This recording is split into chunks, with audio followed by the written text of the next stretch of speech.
The town was called River Crossing. No one really knew why it was called that. There wasn't a river nearby, just an old swamp shrouded in dense willow trees and a road that led into the forest. The town was small, with just a few streets, a couple of shops, Chuck's bar, and an old movie theater that had been closed for years. Life here was calm, almost sleepy. No one expected any changes, and that's why changes always came to River Crossing, like dark clouds on a summer sunset. At the edge of the city stood the Langer house. It was huge, dark, and warped by time. It looked like a regular two-story mansion, but the local children avoided it. Even the adults tried to stay away from it.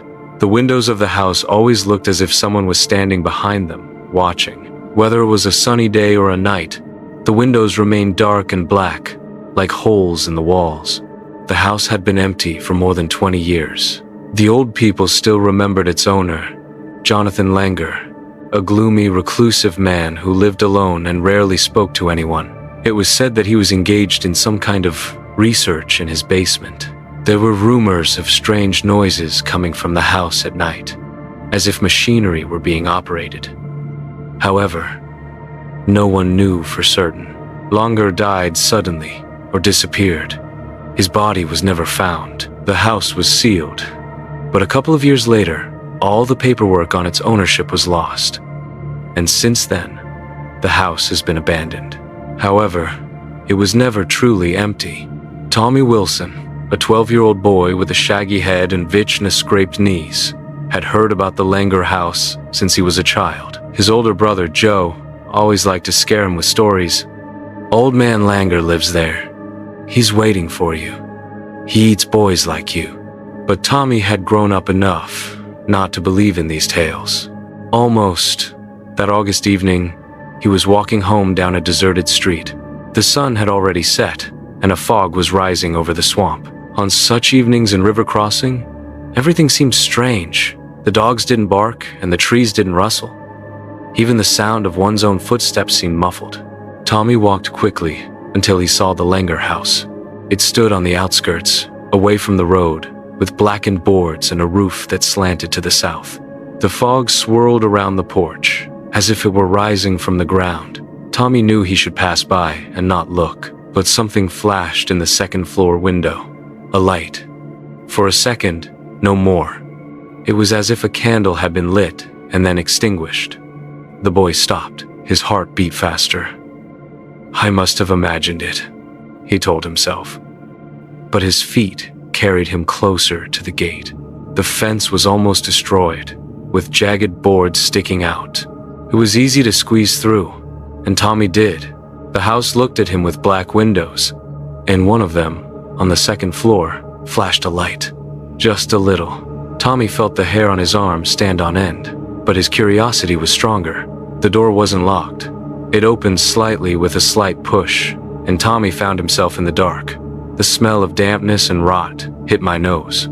The floorboards creaked underfoot, and mold covered the walls. "Hello? What is it?" he called softly, not understanding why. There was no response, only the dripping of water somewhere in the depths of the house. He took a step, then another. Something crunched under my foot, an old glass shattering into pieces, and suddenly there was a sound from above. Footsteps. Tommy froze. The footsteps were heavy and slow, as if someone very big was moving on the second floor. "Is anyone there?" he said again in a trembling voice. The footsteps stopped.